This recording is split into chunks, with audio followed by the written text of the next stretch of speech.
Tujuan hidup di dunia ini harusnya seperti apa Pak Ustadz? Untuk apa kita di dunia ini Pak Ustadz? Biasanya pertanyaan orang macam ini dia udah di tepi jembatan.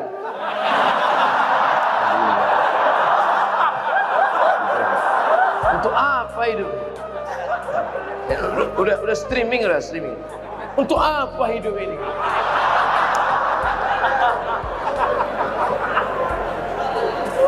Satu, alladzi khalaqal mauta wal hayata. Allah menciptakan hidup dan mati. Untuk apa? Liyabluwakum ayyukum ahsanu amala. Supaya Allah melihat siapa yang paling baik amala. Makanya kalau mau jadi pejabat, jadilah pejabat yang amalnya baik. Jadi polisi, jadilah polisi yang amalnya baik. Jadi tentara, jadilah tentara yang amalnya baik. Jadi ustadz, jadilah ustadz yang amalnya baik. Karena kita hidup ini dituntut siapa yang paling baik amala. Amal bukan sholat, amal bukan baca yasin, amal bukan puasa sunat. Itu ibadah. Hebat Pak Bupati kami Pak Ustaz. Kenapa? Pak Bupati kami rajin sholat duha. Itu bukan amal. Itu siapapun bisa. Sholat duha tak perlu jadi bupati. Betul. Yang dimaksud amal adalah dengan jabatan kekuasaan yang ada di tangan kita bisa kita berbuat.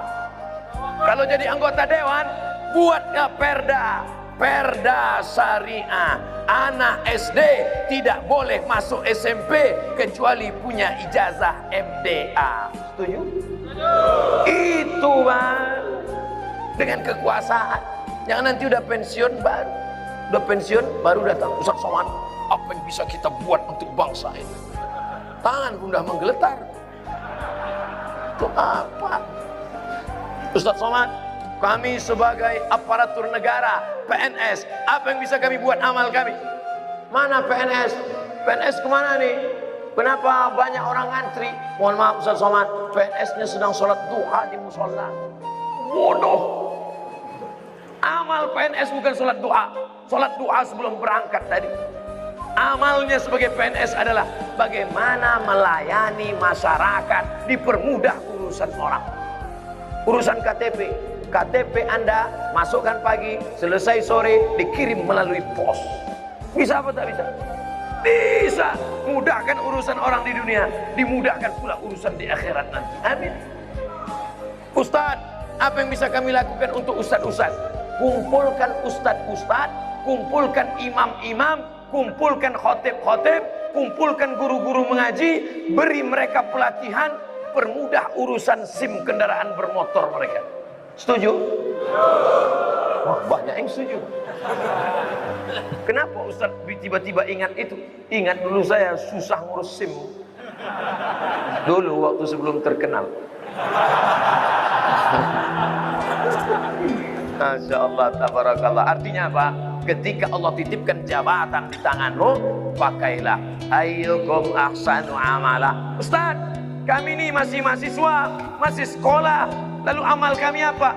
Kau senangkan saja hati orang tuamu, pulang ke rumah, ayah, emak, ini transkrip nilai mak, nih. Berapa IP kau nak? 2,0. Hah? Kenapa 2,0? Ayah sabar ya, ini takdir dari Allah. Anak hantu.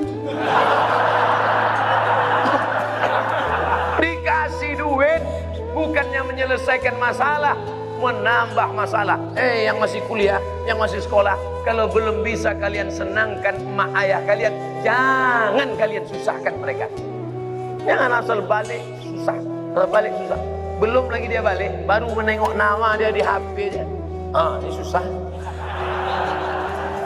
Yang pertama amalah. Yang kedua baru wa ma khalaqtul jinna wal insa illa liya'budun, ibadah. Itulah dia sholat, baca Quran, tahajud, puasa sunat, itu ibadah. Jadi kita ini di dunia ini cuma dua saja, amal dengan ibadah.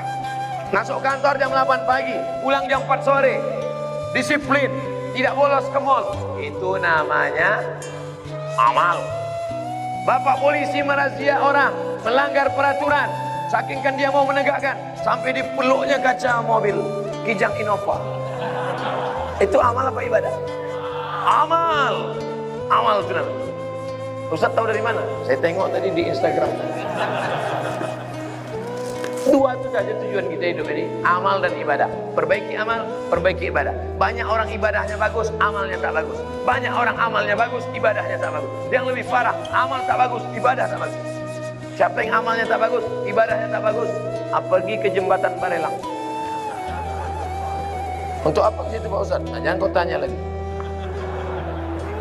Saking tak ada lagi kertas dah. Selamat menikmati.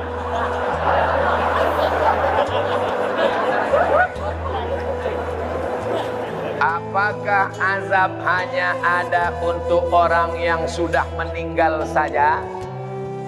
Allahumma inni a'udzubika min azabi jahannam wa min azabil qabri wa min fitnatil mahya wal mamat wa min syarri fitnatil masihid dajjal. Hadis riwayat Muslim. Baca sebelum salam. 4. Allahumma inni a'udzubika min azabi jahannam wa min azabil qabri wa min fitnatil mahya wal mamat wa min syarri fitnatil masihid dajjal. Tangannya tetap satu, jangan 4. Hadis sahih. Menunjukkan dalam doa ini bahwa azab itu ada azab di dunia, ada azab di akhirat. Fitnatil mahya, azab hidup, ada azab hidup, ada azab akhirat. 2. Apa perbezaan cobaan dan azab? Salat rajin, puasa rajin, tak pernah mencuri, tak pernah maksiat, tiba-tiba sakit, itu ujian, karena Allah ingin mengangkat derajatnya. Minum khamar, mabuk, tiba-tiba sakit, azab dari Allah.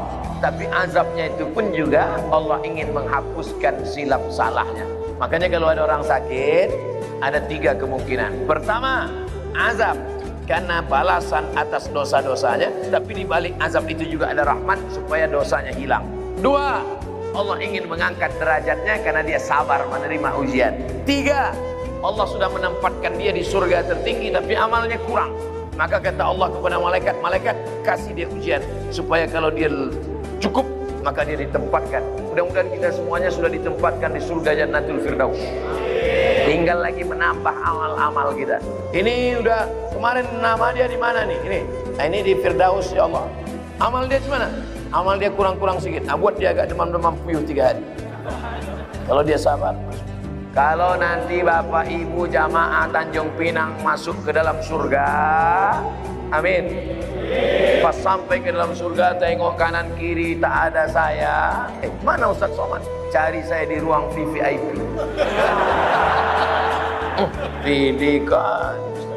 Orang Islam mesti pede. Yang ngajarkan dia pede Nabi. Man qala la ilaha illallah Muhammadur Rasulullah dakhalal jannah. Siapa yang mengucapkan la ilaha illallah Muhammadur Rasulullah dakhalal jannah, masuk surga. Ini banyak orang, kau gimana masuk surga? Entahlah Pak Ustaz, enggak pasti. Apa tak pasti? Kau masuk surga, pasti masuk surga. Cuman masalahnya masuknya kapan? Nah itu. Nah, ada yang antriannya panjang, pakai transit delay pula lagi. Nauzubillah.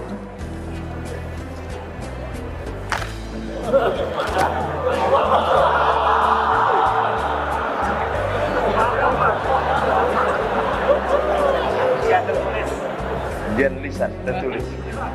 Pertama-tama, mau pakai pertama-tama. Izinkan saya mengirimkan Al-Fatihah untuk Ibunda Ustaz Abdul Somad Hajjah Rohana binti Nuruddin. Al-Fatihah. A'udzubillahi minasyaitonir rajim. Bismillahirrahmanirrahim. Alhamdulillahirabbil alamin. Arrahmanir rahim. Maliki yaumiddin. Iyyaka na'budu wa iyyaka nasta'in. Ihdinas siratal mustaqim. Siratal ladzina an'amta 'alaihim ghairil maghdubi 'alaihim waladdallin. Amin. Semoga Allah mengampunkan segala salah dan dosanya. Amin ya rabbal alamin. Ketika saya sholat berjamaah, saya berada di shaf kedua. Ada makmum di depan saya, sholatnya batal. Terus saya maju ngisi sop yang kosong. Apakah yang saya lakukan itu benar, atau sebaiknya makmum yang di sebelah orang yang batal itu yang menggeser? Ada dua cara. Mohon maaf saya belakangi tuan-tuan. Yang jadi patokan imam di tengah. Imam di tengah. Lalu kemudian di mana orang yang batal tadi? Di sini. Kalau orang yang batal tadi di sini, maka sop sini rapat kemari. Kalau yang batal tadi di sini, yang sop sini datang kemari. Karena rapatnya kemari, bukan ke sana. Kalau tuan yang di belakang nengok dia tak bergerak, entah saking kusuk atau dia takut, maka yang belakang ni maju ke depan. Nampak dia? Tengok beberapa detik tak bergerak, maju ke depan. Nanti baru yang belakang pula maju ke depan. Tak boleh ada sop kosong. Dua cara, samping ni ke tengah atau yang belakang tu ke depan.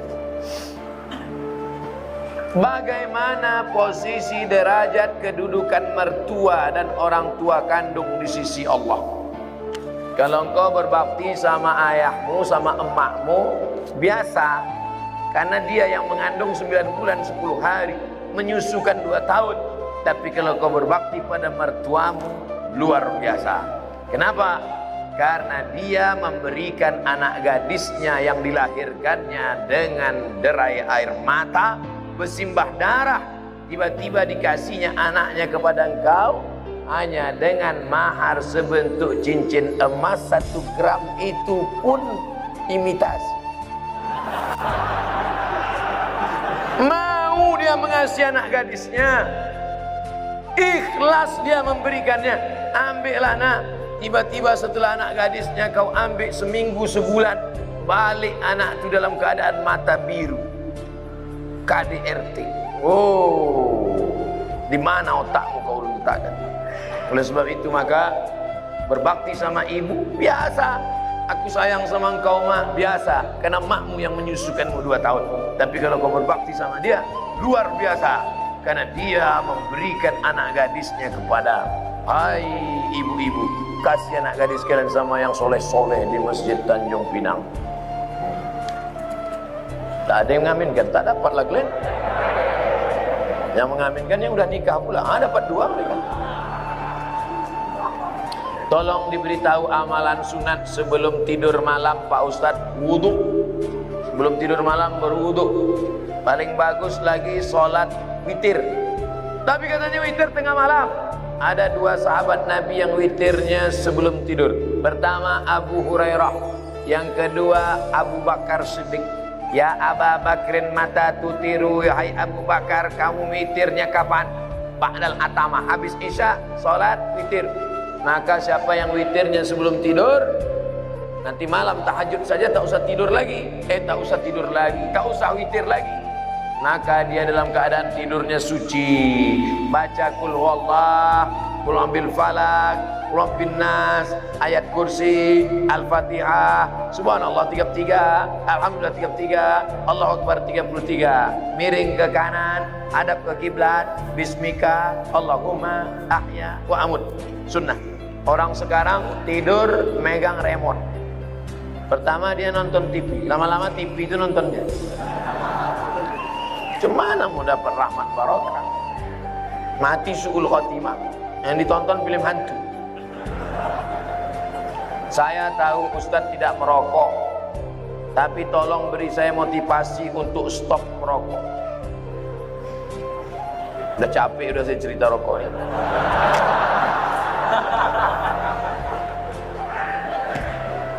Hai yang merokok berhentilah. 1 hari 10.000, 1 bulan 300.000, 1 tahun 3 juta, 1 tahun 3.600.000, sudah bisa beli kambing kurban. Bisa apa tak bisa? Bisa, 2 ekor kambing bisa kurban. Coba mulai besok.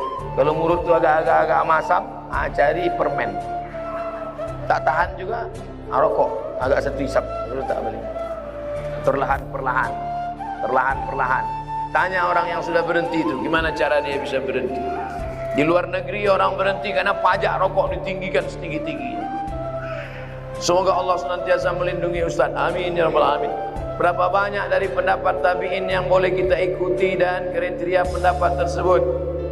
Mohon doa untuk anak kami M. Nabil dan Rafika Gunawan menuntut ilmu di pondok. Nanti di akhir majelis kita sama-sama berdoa semoga anak-anak kita semuanya menjadi penghafal Al-Quran, menjadi para mujahid yang menolong agama Allah dengan harta dan nyawa mereka insyaallah. Ada tabi'in namanya Al-Imam Al-Hasan Al-Basri, kampungnya di Basrah, Irak. Maka ucapan-ucapan dia itu banyak dijadikan sebagai sandaran pendapat. Kriteria menerima pendapat tabi'in itu adalah, kalau dalam tafsir itu ada 4. Tafsir ayat Quran dengan Quran, tafsir ayat Quran dijelaskan hadis Nabi, tafsir ayat Quran dijelaskan oleh pendapat sahabat, tafsir ayat Quran dijelaskan oleh tabi'in. Tengok tafsir Tabari, ada tafsir Ad-Dhahhak, ada tafsir Mujahid, ada tafsir Ikrimah. Itu semuanya adalah tabi'in yang memberikan penafsiran. Tapi kalau dia bertentangan dengan Quran, bertentangan dengan sunnah, maka tidak dapat diamalkan. Tapi mustahil mereka membuat-buat pendapat, karena mereka adalah ahlus sunnah wal jamaah. Tabi'in yang condong kepada Qadariyah, Jabariyah, Mu'tazilah, fitnah khalqil Quran, keluar dari Ahlussunnah, maka tak bisa dipakai. Nah, ini semua harus dengan syarat dan ketentuan